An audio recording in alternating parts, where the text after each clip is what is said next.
topic today is stress. Now, we face stress every day, it's part of what we do. But what if we had the right tools to manage it? So today we've got some expert advice from Lottie Storey, who's a therapist and writer. Lottie, welcome. How are you doing today? I'm really well, thanks. And I'm would you like to share a little bit about you? sure. Yes.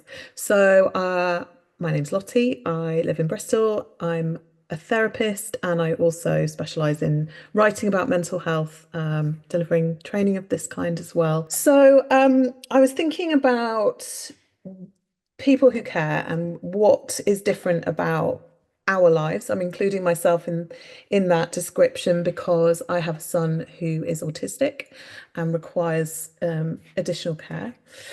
Um, and actually, I thought perhaps it would be helpful for us to just sort of think about what the definition of stress is. So, one of the kind of really easy ways to think about it is to think that stress is when there are too many demands on you and you don't have enough resources. There's a kind of imbalance in what's being asked of you and what you've got to give. So, I think that kind of is a very straightforward way of describing stress. What's happening in the body is a really interesting one because I don't know if the kind of names of some of the stress hormones like adrenaline or cortisol might be familiar to people, but basically this is where our body is alert to a kind of stress, a threat, something that we know is a demand that's being placed on us. And our brain releases the stress hormones that then go to the rest of our body. And that's why we get those feelings like the kind of tension in the stomach, feeling sick, maybe wanting to run away, all of those things. I mean, stress hormones are really necessary as well. Even just day to day, like a low level of stress hormones is what wakes us up in the morning. Quite often, if you wake up around 5 a.m., that's the kind of acceleration of those stress hormones starting to kind of pump around your body.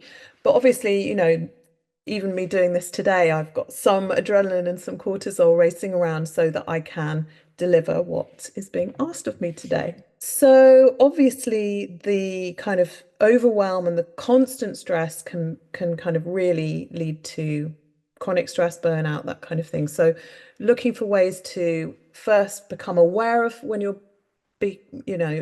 triggered into that stress response, and then ways in which we can kind of lower that stress, really, really important. So if you don't know so much about the nervous system, there are two sides to it. So you have what's called your sympathetic nervous system, and that's the bit that we're really talking about today. So that's the bit where we go into the sort of stress response. You might know it as the fight, flight, freeze response. And what that is a kind of survival mechanism. So if you think about our kind of ancestors and how they lived, it was really essential that they acted on any kind of potential danger that might be around them. So, I mean, say there was a kind of tiger chasing them, maybe their flight response would kick in. So they'd see the tiger, their brain would release the stress hormones. They would immediately, without thinking, go into that kind of place where running away is the best chance that you've then got of survival. For some animals, about that kind of playing dead, that's the freeze response effectively. Like I'll just pretend I'm not here, and maybe the kind of predator will leave and not realize that I'm here. So the other side of the nervous system is called the parasympathetic nervous system, and that's the bit where we feel calm, we're resting, we're able to kind of heal. That's the side of the nervous system that is the calm, steady place. But we have to acknowledge that our brain is really clever. It just is trying to keep us alive. That's why it's doing all the things that it does. It just wants us to survive. But it doesn't know the difference between whether we are being chased by a tiger or whether we've lost our keys and we're going to be late. So stress is stress is stress. That is the unfortunate truth of it. So that sympathetic nervous system then gets really activated whenever our brain feels that we're in danger of some kind. So when we're in that sympathetic nervous system response, all of our kind of faculties go towards keeping us alive. So your concentration, your memory, your focus, all of those things can go kind of offline. Your pain receptors are affected. You might feel more tension. Your memory is affected, your concentration, inflammation, your digestion. I think when I asked like this kind of signs that you know physically that you're stressed, these are some of the things that you guys described. But that was actually kind of designed for quite short-term activation, those things. That was kind of like keep you safe in the moment and then done, and then you're back in that parasympathetic nervous system. So when we're back in that kind of safety zone, that's when you can kind of heal. This is why we don't need to kind of seek treatment for things like paper cuts. Our body knows what to do. But you can't heal if you're running from a tiger. So I'm thinking about for carers, for you guys, you might also find that the stress of the person that you're caring for might trigger your own stress response. It's very difficult to stay regulated in that kind of rest and digest place when you're with another person who is dysregulated. I know that I found that very much when my children were little, that if they were dysregulated, to just kind of stay in that calm place and to kind of manage everything like this kind of perfect parent that I wanted to be was really, really challenging. And that's the reality of what we're dealing with, whether we're parenting, whether we're caring. There's only so much control we can have over our experience because we're dealing with other people as well. Right, so let's do the stress bucket exercise. So the stress bucket is a really helpful metaphor for thinking about how we manage stress. So I'm not an artist, I'm a therapist, but I've drawn a little bucket here. So I don't know if you want to draw your own bucket on a piece of paper and imagine that everything that causes you stress fills your bucket up. So I've drawn mine quite full there. The more stress you have, the fuller your bucket becomes. And that point at which we sort of tip into that kind of nervous system response is an indicator that maybe that stress bucket is overflowing.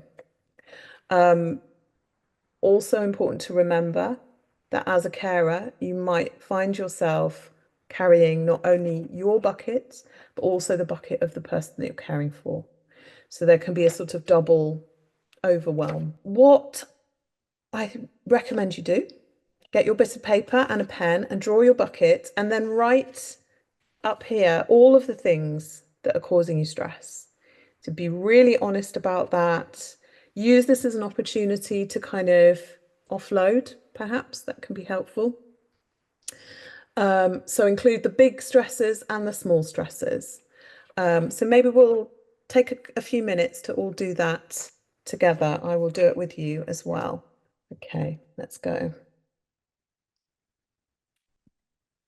Okay, so on my stress bucket, I've written deadlines, writing deadlines. My car needs work. We've got 3 teenagers this year going through exams, 2 lots of A levels, 1 lot of GCSEs. My parents are elderly and need support, lack of sleep, money, what's happening in the world, messy house, my to-do list generally. That's what I've got so far. So maybe take a closer look at what you've written down on around your stress bucket and perhaps highlight what's yours and what belongs to the person that you're caring for. Just so that you're really, really clear about what you have some control over perhaps and what you don't have control over. I'm definitely highlighting the kids and their exams and my parents and what's happening in the world. So the next thing we're going to do is consider, I haven't drawn my taps. What I need to draw now are some taps. So the taps, just as the kind of stress flows into the bucket, the tap is what lets the stress out of the bucket. So anything that helps you to de-stress, could think of as a tap. So perhaps take a moment to, I'm not going to make you draw a tap. Perhaps you could, under the bucket, say, write the things that you find help with your stress. So that could be anything really. Maybe listening to music. A lot of people find that can be calming. You've probably heard this a million times before, but spending time in nature is really good. Like the science tells us that that is really beneficial for our nervous system. And what I love about this tip is that it could be going off for a walk in the woods, or, you know, actually getting yourself out in nature, immersing yourself in that. But it doesn't have to be that. That's not always available to everyone.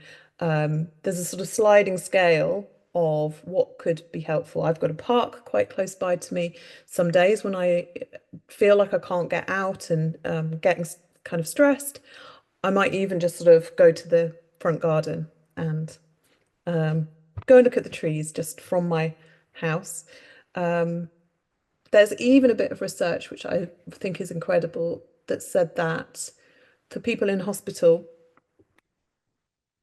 having a window to nature, or even a picture, photograph or a painting of a nature scene, increased their kind of healing time. They were healed quicker than people who weren't in a room with a view or with a beautiful picture of some nature. So if all that you can do is look at some pictures of flowers on your phone, do it. That will help a little bit. And what we're talking about here is not one enormous tap that's just going to drain everything out. It might be lots of tiny taps that just all play their part in making things that little bit less stressful for you. If your phone is your place that you go to sort of help when you're feeling stressed, keep a list of these taps on your phone. Maybe take a photo of your stress bucket and the taps underneath, and keep that to hand.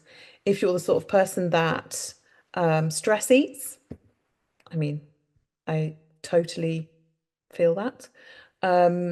Maybe you could kind of stick this on your fridge or next to the biscuit tin, just so that, I'm not saying this so you don't stress eat, but so that you have your list of taps and tips in the place where you go naturally when you're stressed. The taps effectively are what therapists call ways to regulate our nervous system, or kind of emotional regulation. So it's ways to kind of manage those intense feelings, to try and get us back to a place where we feel calm and grounded, even when things are really difficult. I'm going to give you 2 emergency taps now, which are for times where you really just want to regulate yourself as quickly as possible. So there are 2 main ways that we can do this. The 5, 4, 3, 2, 1 method is a really great way to ground yourself.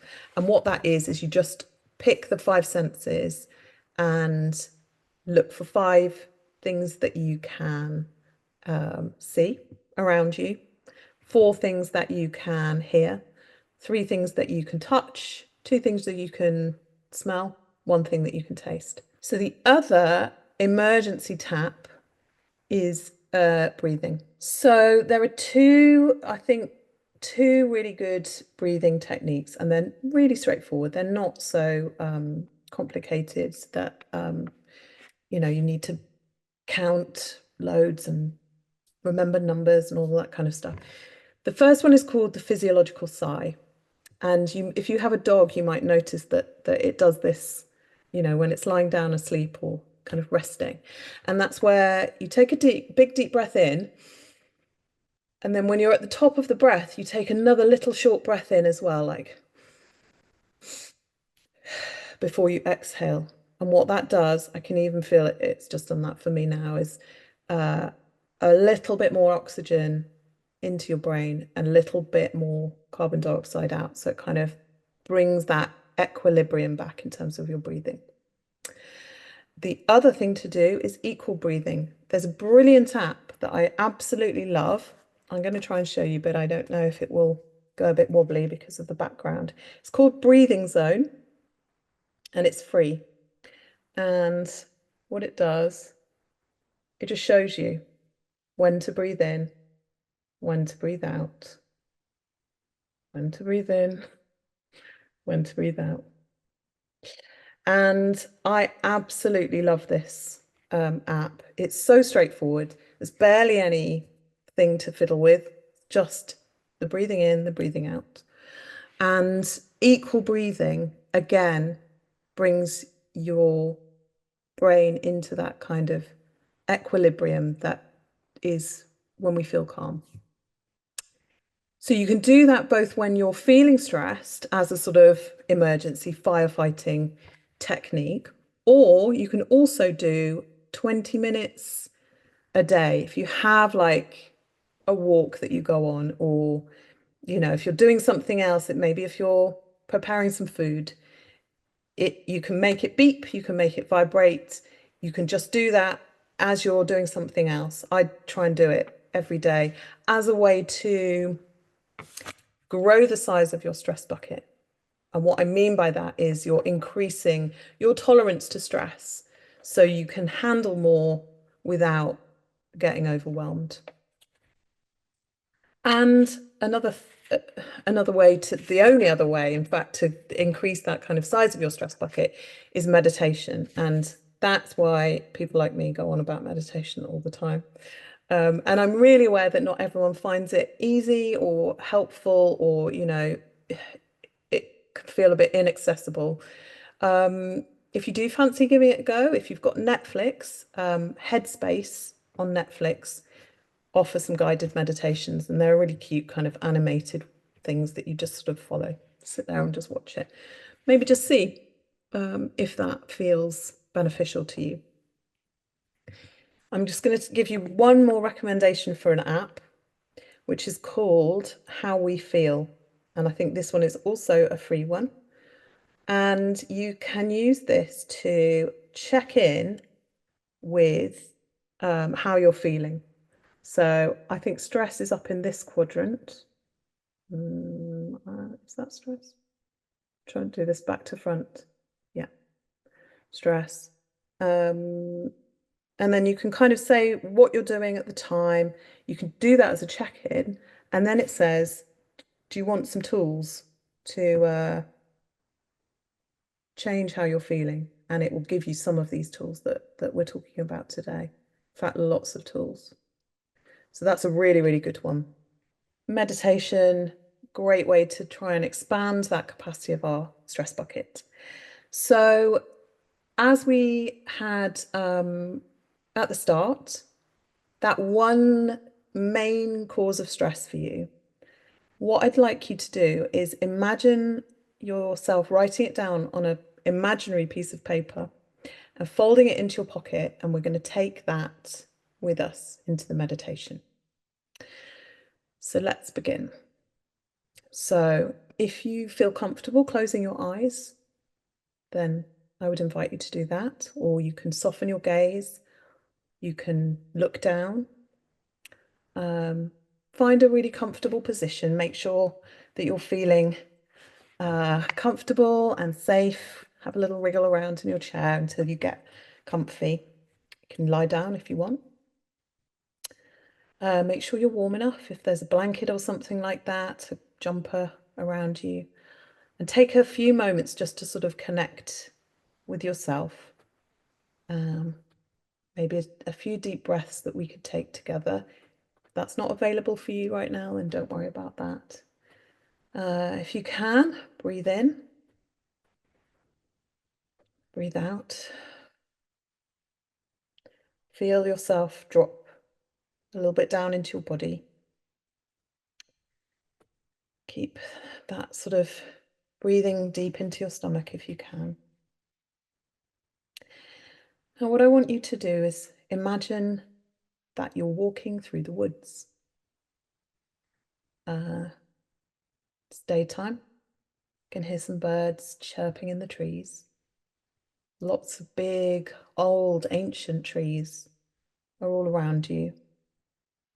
And as you walk, you can feel the sort of rough ground under your feet, the woodland plants sort of springing up alongside the path.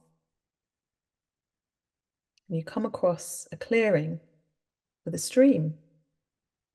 You can hear the water rushing by, and it's clear and cool. You decide to follow the stream.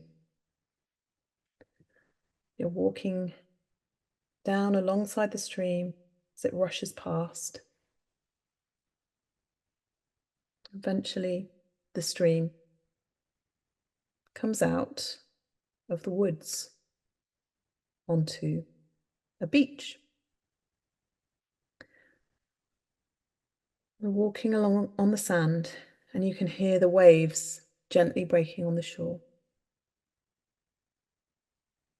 You can look out over the horizon, see what you can see from here. Perhaps there are pebbles on your beach. Perhaps it's sand. Perhaps you can see some shells. Perhaps there are boats out on the water. Now you reach into your pocket. You take out the piece of paper. And you can fold it maybe into a paper aeroplane or paper boat. Up to you. You've got a boat, you can walk towards the shore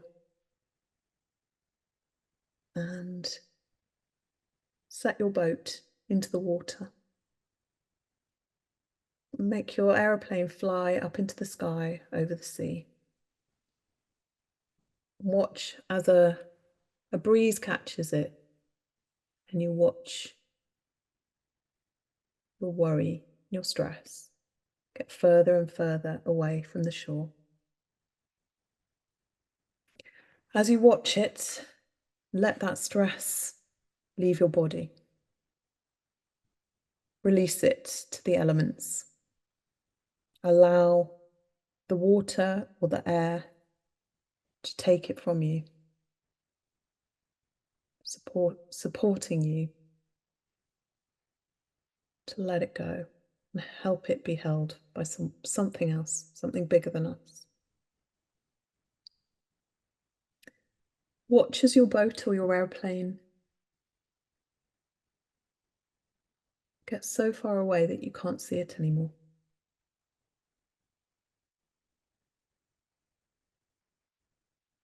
Now you're going to turn around and look up the beach, and you'll see a group of other people just like you, part of the caring community. All just said goodbye to those stresses. You all come to stand together. We all come to stand together in a circle. And take the hand of the person next to you, either side. We'll all stand together in our circle like that. Make sure your feet are really grounded on the sand or the pebbles beneath you. And imagine some energy that's coming from that ground, traveling up through your feet, through your legs, and into that real center place in the middle of your body. Still holding the hand of the person next to you. We'll look up to the sky and imagine that the energy from the sun above us is traveling down through the tops of our heads, through our torso, and again to that real central core of our body. The energy from the sky and the energy from the land meet together in the center of our bodies. We feel energized by this life force that has entered our system. Squeeze the hands of the person to your left and the person to your right. And in that squeeze, as you feel them squeezing your hand back, know that they understand you. They understand what it's like. Know that you're bigger, part of a bigger community, and feel the support of who you are and what you're doing. And this is a place that you can come back to next time you feel stressed. Take a moment, come back to this place. Feel the support of this circle of carers. Know that there are people out there who know what you're going through, how difficult things can be. We're here to support each other. We know what it's like. Give the hands of those next to you one last squeeze before you let go. The circle begins to fade away. As you begin to remember where you are, your body seated, lying down, or eyes closed or looking downwards. Remember the floor beneath you and the ceiling above you. Take a few more breaths. Begin to wiggle your fingers and toes. Open your eyes and come back into the room.